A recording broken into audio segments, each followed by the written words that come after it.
Wasabi wallet. I'm fairly private. What's up, everyone? I'm Ben with the BTC Sessions, and this is your daily session. Hodl that Bitcoin.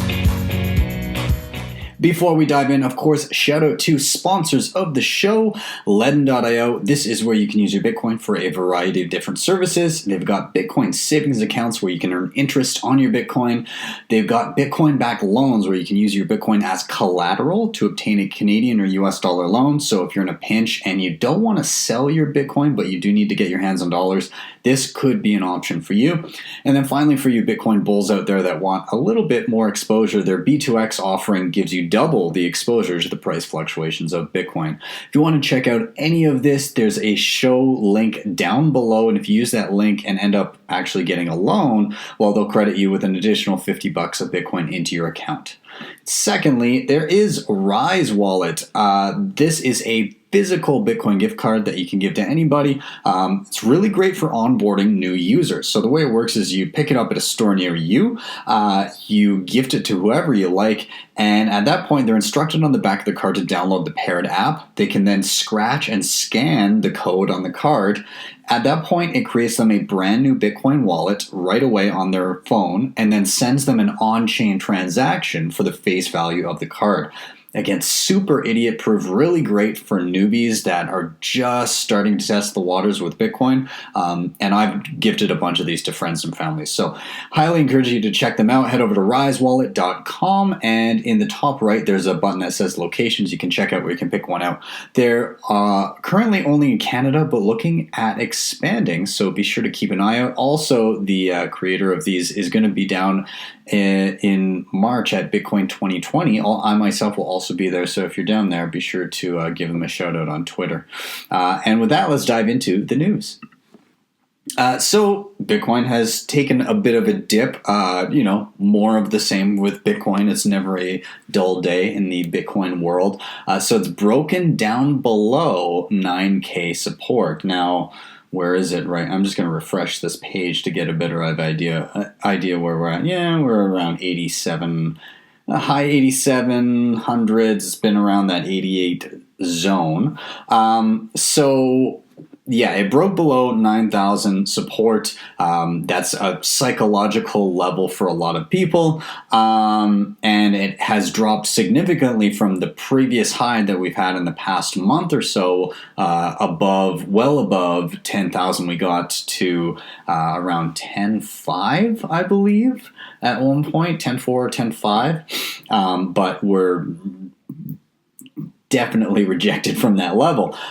So where are we now? We're kind of dipping down, as I said, around the 8,800 level. But there is, if we were to drop significantly below this, the next major resistance or support rather would be around the 8,000 level. Now, overall, it's still been quite a good year for Bitcoin. We're still up significantly from the beginning of the year. But again, Bitcoin is a volatile asset and it goes up and down quite a bit. Now, part of this is because of derivatives markets and people going either long or short. And if they're wrong in a certain direction, then they can be forced to sell or buy at certain price points, and that can kind of create a domino effect.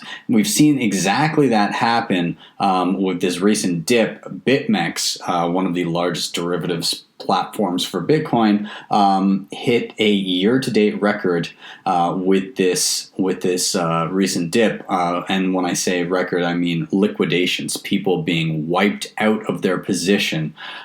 So essentially, $150 million changed hands on Bitmex. This represents the largest single-day liquidations on the exchange for the entire year.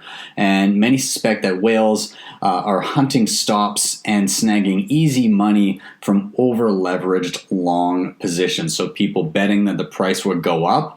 Essentially, whales can dip the price and then scoop up that money by taking the opposite of that bet.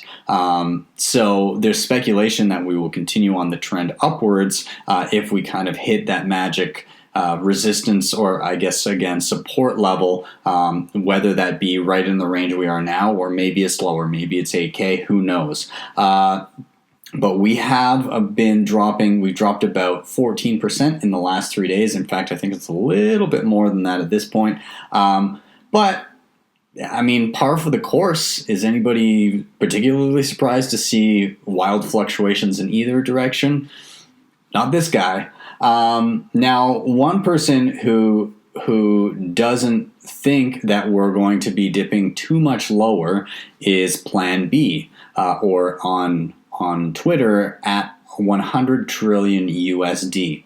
And so he's going by his stock to flow model. Stock to flow model has to do with the total amount of liquid Bitcoin on the market versus the flow of new Bitcoin coming into the market. And that decreases exponentially over time because of the way that Bitcoin is issued every 4 years. The issuance of new coins every 10 minutes gets cut in half. And that's coming up in May. It's called the halving.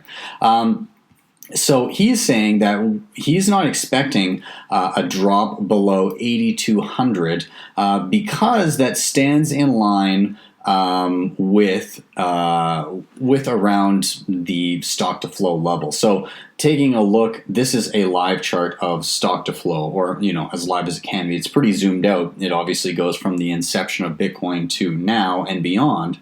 But you can see kind of the smoother line is the stock to flow projection based on models predicted and laid out and back tested by many, many different people, kind of what Bitcoin is kind of, given this model, expected to follow if the model holds. And so you can see, obviously, the real price of Bitcoin does fluctuate from this model, but it's kind of elastic. So what that means is, while it may shoot up or down below this model at times, it tends to reallocate and center itself around this model. And so we can see that, yes, there's been manias where it goes maybe an order of magnitude even beyond the stock to flow model, but it does tend to rebound back to the stock to flow model, and we've been pretty close to it. In fact, we're pretty much right in line with it now. We're a little bit above. We're at around 8,800, and currently the stock to flow model is sitting around the 8,300 range. So about $500 below where we are now. Now, when that halving triggers, the stock to flow model, based on a 365-day average, begins to rise exponentially, and we see it within by mid-2021 being in the high $90,000 range, and by the end of the year getting close to the $100,000 range.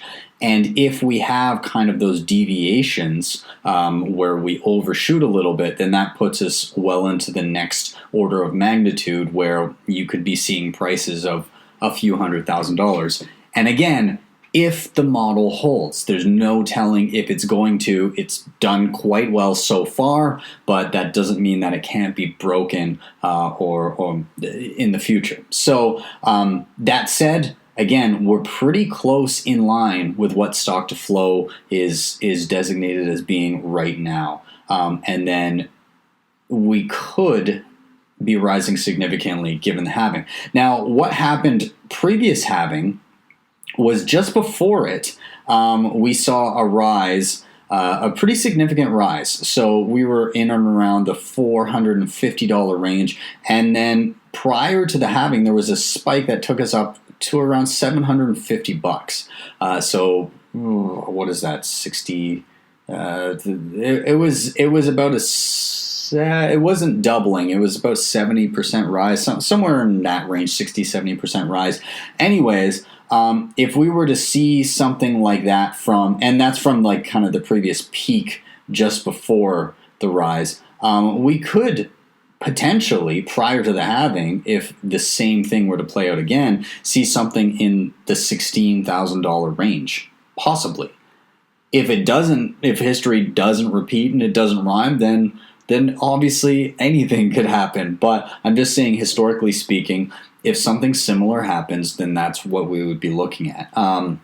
It would be cool and interesting to see if that does play out again, because if it does, then it may indicate that we may have a similar year to year and a half following the halving, which would be, again, quite a mania where we overshoot the stock to flow model by maybe a few times. So time will tell. Again, as I kind of went on, I'm going to open up something here because I kind of went on a bit of a tangent on Twitter earlier. And so I just want to pull up this tweet that I was chatting about. Okay, so I said, what if, and stay with me here, it's a bad time to sell and Bitcoin ends up being significantly higher in just a couple months' time? And what if, and I could be wrong, what if that was still a bad time to sell because 2021 carried significant upside? And what if the very nature of the underlying asset was built in a way so as to reward those with the coolest heads and the strongest hands? What if those things were true? Would you still be concerning yourself with the daily noise and short-term price movements? And furthermore, what if you weren't particularly worried about any of the above because you responsibly only allocated funds that were disposable income, as opposed to incurring debt while also ensuring that you live within your means? So again, if you're using money that is disposable income in the first place, and you're not incurring debt to get yourself into a position, and you're also living in a way where you're living below your means and thus having a little bit of disposable income, if you're not overspending on other things just in order to scrape by and incurring debt all over the place, then gradually just kind of dollar cost averaging and stacking sats over time and not overthinking it and not banking on, oh, I need this to be at this price point by this time, then you're going to have a lot cooler of a head around this mentality of long-term thinking, and you're not going to be focused on the day-to-day. Sure, it's super fun to watch it when it wildly fluctuates, but for your own sanity, it's probably much better to be responsible about things. Take a gradual, long-term approach if you decide to allocate into Bitcoin, and don't spend money that you don't have. Okay, that's my Uncle Ben chat to you. With great power comes great responsibility, I suppose. Let's move on here. This from Marty Bent, one of the hosts of Tales from the Crypt, and he dropped this in today's issue of the Bent. By the way, if you're not subscribed to the Bent, it's an excellent newsletter. It's every day he drops one of these. I don't know how he keeps up with it, but kudos to him. And then also, if you're not listening to Tales from the Crypt, what are you doing with your life? That's a podcast you have to listen to, particularly Rabbit Hole Recap. They do a lot of news roundups like this, but weekly. So be sure to check that out. And they've got some killer interviews as well. Anyways, Marty in his issue today was talking about top signals everywhere. He's talking about the regular markets, the traditional markets. And so he has a few graphics here that outline kind of the state of things. And one of them is credit card delinquency rates. So people that cannot pay back their credit cards or are behind in paying back their credit cards. And so in this chart, it shows a huge spike in delinquency rates in and around the financial crisis. So around 2008 and the couple years following, and you see it spike up in and around 2007.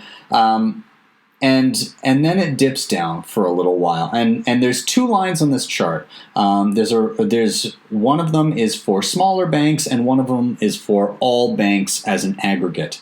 And what we see is both sets of these spike up considerably during the financial crisis. They come down, though smaller banks does stay a little higher during, we'll say, around 2012 to 2018 or so, with all banks just below it. And then all of a sudden, in and around mid 2017 to early 2018, a massive spike in delinquency rates amongst smaller banks. In fact, at current time, right now in 2007, around a 7% delinquency rate of people with credit card debt at smaller banks. And just for context, the peak for smaller banks was 6% in 2009, or just before the beginning of 2009. So it's already up 1% above what it was before. Meanwhile, other banks, like the all banks metric, is still relatively low. But these smaller dominoes could be pointing to a bigger problem that could extend to larger banks over time. Furthermore, they've got 90-plus day delinquent auto loans in the billions. So people that have not been able to make a payment on their auto loans, on their car loans, in more than 90 days. At its highest in and around the financial crisis in quarter 4 of 2010, it was getting close to the $40 billion mark that was 90 days delinquent. Well, currently, in quarter 4 of 2019, we finished the year at $66 billion worth of auto loan debt that is more than 90 days delinquent. I remember a couple years back saying, after looking at what happened in the financial crisis, and by the way, if you're unsure what happened in 2008, well, essentially people extended credit to those who didn't warrant it. So people that had no collateral, no income, nothing, were given credit to buy homes. These were called subprime mortgages. And when shit hit the fan and people couldn't pay those back, the effects rippled throughout the financial industry and toppled banks, and essentially led to the point where the government had to print trillions of dollars just to bail everybody out, because all of this money and derivatives were based around these shitty loans that they handed out. Well, I remember a few years back starting to see consistently all of these signs for car dealerships saying, like, bad credit, no credit, doesn't matter. Come in, you can get 0% on your auto loan, and you can pick it up right away.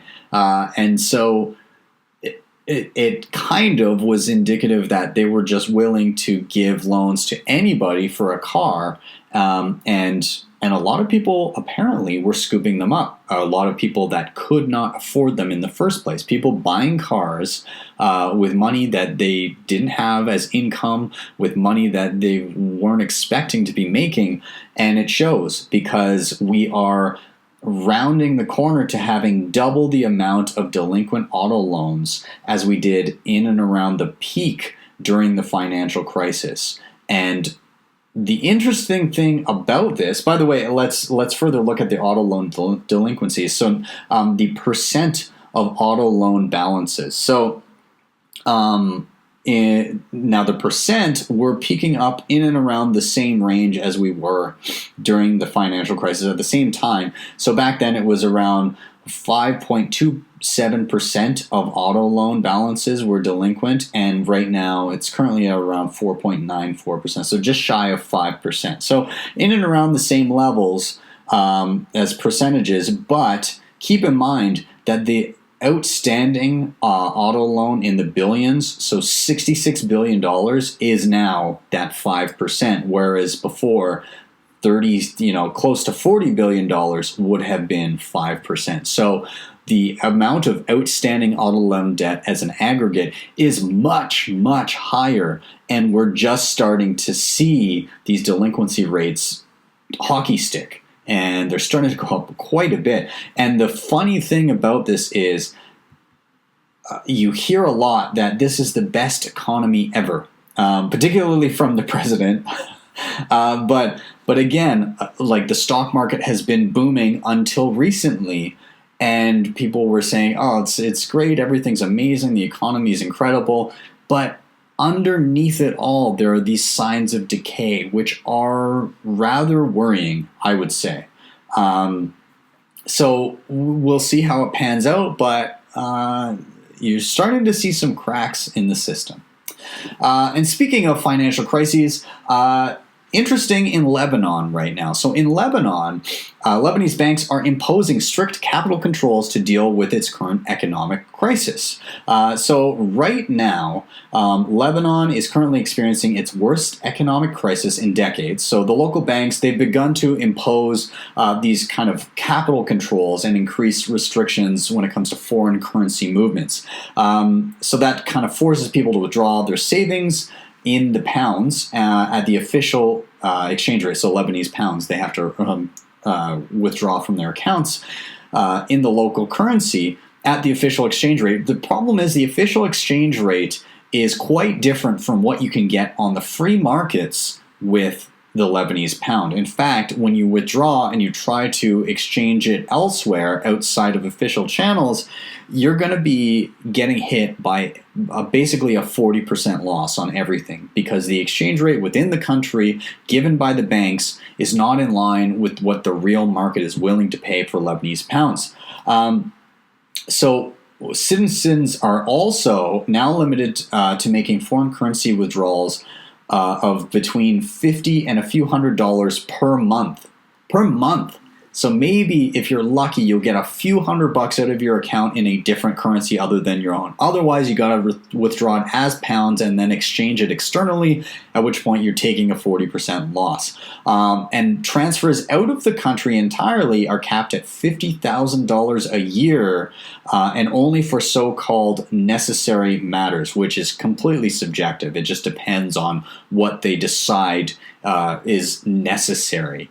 And so what this has led to is some people are trying to utilize Bitcoin as a way to get their money out of the country. And when you look at the Bitcoin price in Lebanon, it's actually, at one point, it hit around double of where we are right now. Now, this was from the other day, so we were up a little bit the other day, but still a significant premium. It hit around the equivalent of $15,000 in order to obtain a Bitcoin in Lebanon. Now, this is a little bit of a funny metric because we're using two external indicators, the Lebanese pound, the US dollar, and we're applying them to Bitcoin. But really, the rock in this foundation is actually Bitcoin. It's not that Bitcoin is more expensive in Lebanon. It's that the Lebanese pound is worth less. People are not willing to give up their Bitcoin unless you pay an exorbitant amount more of Lebanese pounds, because they recognize the limited utility of Lebanese pounds because they're constricted to within the economy, and you can't always get what the exchange rate is stated. In fact, in most cases, you cannot if you want to move any meaningful amount of money. And so there's a massive premium on Bitcoin, but again, it's not a premium on Bitcoin. It's a discount on the Lebanese pound because it lacks utility and mobility. So very interesting to see how global markets react to this kind of thing, because it really does make you think about differently how value is allocated and decided when it comes to currencies themselves and where you can actually utilize them. So really, again, unfortunate for those in Lebanon and people that have family there that are trying to allocate funds elsewhere. But an interesting study on how markets react to these kinds of capital controls. And then finally, I just wanted to bring up that the Bank of Canada is, of course they're developing a digital currency. The interesting thing about them talking about this is not particularly interesting that they're developing a digital currency. Oddly enough, central banks just have gotten in this mindset where if they digitize, then they've caught up. But what they seem to be missing is the fact that Bitcoin was created in response to shitty monetary policy. Digitization has nothing to do with your monetary policy. If you want to catch up, stop printing money. That's what you need to do. You don't need to make it digital. I mean, sure, you can move it around a little bit easier if it's digitized, but that's not really the key factor when it comes to Bitcoin. It's that you can't fuck with the monetary policy. In fact, I'm going back to my Twitter here. I got to see. There's something earlier that I replied to that I had to mention as well. Okay, so it was somebody brought up. Here we go. Okay, so somebody was talking about how Bitcoin is psychedelic Alberto. If you don't follow him on Twitter, you probably should. But regardless, he says Bitcoin is not old tech. Whoever told you that straight up lied to you, and you're too technologically illiterate to figure it out yourself. No other shitcoins have been battle tested like Bitcoin. Bitcoin is resilient. Shitcoins are not. And he's quoted a tweet of somebody saying, "We started with candles. Let's end with candles. Fuck electricity." And they're kind of alluding to the fact that Bitcoin was first, but people have tried to iterate on it and make incremental changes and allow it to do more things. But they're applying this logic to sound money. And so I replied with kind of my hot take on the subject is that it blows my mind that people don't understand this. Bitcoin was necessary because previous monetary systems got fucked with, right? We had the gold standard. And we lost it because of some of the inherent properties. It's difficult to store and audit gold and transfer it internationally and so on and so forth. And it led to centralization and then the removal of the gold standard. Regardless, Bitcoin was created to be unfuckwithable. It's designed to be difficult to change, if not impossible to change, to preserve that monetary policy. So even if a lot of people want to change it, it's just going to be super difficult.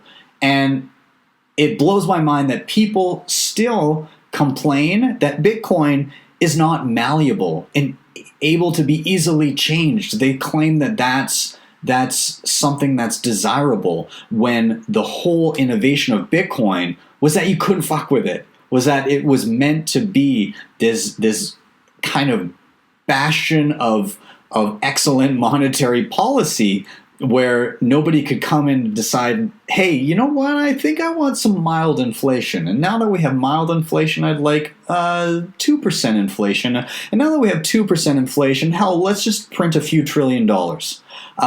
That is what is inherent to Bitcoin's design. And everything else superfluous to that is complementary and meant to be building upon that foundation to make sure that it cannot be changed. And when you have an easily malleable protocol, that's the antithesis to what Bitcoin seeks to achieve. Anyways, I digress. Let's get back to Bank of Canada, closed central banks, digital currencies, all of that. Okay. So they said that they had they wanted to do this as a contingency. So what possible reasons could they see as a reason that merits the need for digitization? And so what they said is Bank of Canada doesn't necessarily believe a digital currency is needed right now, but will prepare one as a contingency. The bank outlined 2 scenarios in a press release, which it said would warrant an introduction of digital currency by the Bank of Canada. So, very curious about what could possibly make digitization an absolute requirement as thought of by a central bank. And so one scenario they said would be if physical cash was reduced or eliminated altogether, leaving some Canadians left out, which I find interesting on kind of 2 fronts. Number one is if there was a reduction or elimination of all cash, it would actually be the central bank itself carrying it out, wouldn't it? They would be the ones executing that plan. And so their contingency is in case they do something. So they have a contingency plan in case they themselves decide to do something. Okay. The other thing about the people being left out, so I imagine what they mean is less fortunate people that are unbanked suddenly being unable to use the currency because the cash is no longer available. But a lot of those same people that are left out from lack of cash being available, also, if they can't get banking, odds are it's probably difficult for them to get a cell phone plan and internet accessibility and a device itself. So those are going to be other roadblocks that also leave people out if you revert to just a digital central bank issued currency. But hey, we'll see. Anyways, their second point, they said another scenario would be if cryptocurrencies make serious inroads, causing privately owned companies to become concerned over privacy and handling controls of payments. So they're talking about privacy, but later on in the article, they actually go on to say, how can we give people privacy but also make sure they're not doing anything bad with their money? And the answer is you really can't.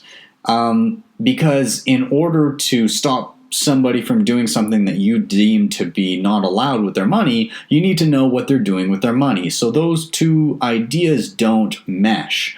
And so if they're talking about allowing for privacy for companies that are concerned about it, odds are privacy is not going to be there.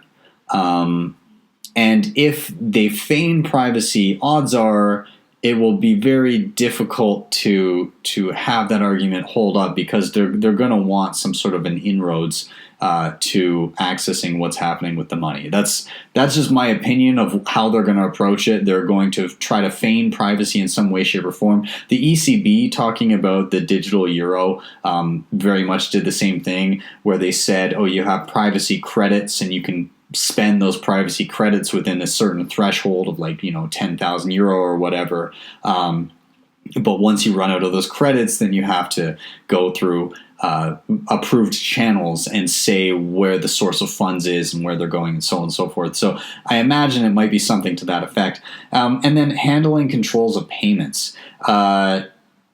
If there's a central bank digital currency, odds are that banks are still going to store it and they're still going to fractional reserve it. And so handling controls of payments likely also will be a thing that banks do. So in that situation, I don't really understand that, everything, yes, it will be new. It's digital. It's different in some way, shape, or form. If you're dealing with the direct digital currency itself, you might have to deal with some sort of wallet. But I don't know what they're getting at here. Either way, it sounds like the contingency plan is a contingency based on if they decide to do whatever the hell they want to do. So I don't know. I just found it to be an odd article. And I don't think they really know what the hell they're doing. I think they're just saying things to say things to look like they're doing something. Anyways, that's my hot take there. I'm going to wrap this up. This is a long one, guys. I'm sorry. I don't know if you guys want it longer or shorter, but anyways, I hope you enjoyed it. Thank you guys very much for watching and or listening. If you're on YouTube, of course, hit like, subscribe, and share. And if you're listening to this audio only on the podcast, please do share it on your social media. It will be great to get even more people listening via the podcast version. If you want to help out the show, of course, do hit up the sponsors I mentioned down below. Those were LEDN and Rise Wallet, and also check out Wasabi Wallet, which is great for Bitcoin privacy, since we're just talking about that. And finally, if you want to help out the show, one final way you can check out NordVPN. This is a service that allows you to hide your IP address, encrypt your browsing data, and has some other added benefits like being able to unlock geoblock content. So if you can't access something in your area, you just change your area within the app and then boom, unlocked for you. If you want to check them out, there's a link in the show notes below where if you use that, you will get 70% off, as well as a month free. It ends up being around $3.49 a month. Or you can just head right to their website, nordvpn.com, and use the code BTC Sessions, all one word, and that'll get you the exact same deal. So with that, I'm out. Have a wonderful rest of your evening, and I will see you guys tomorrow for your daily session.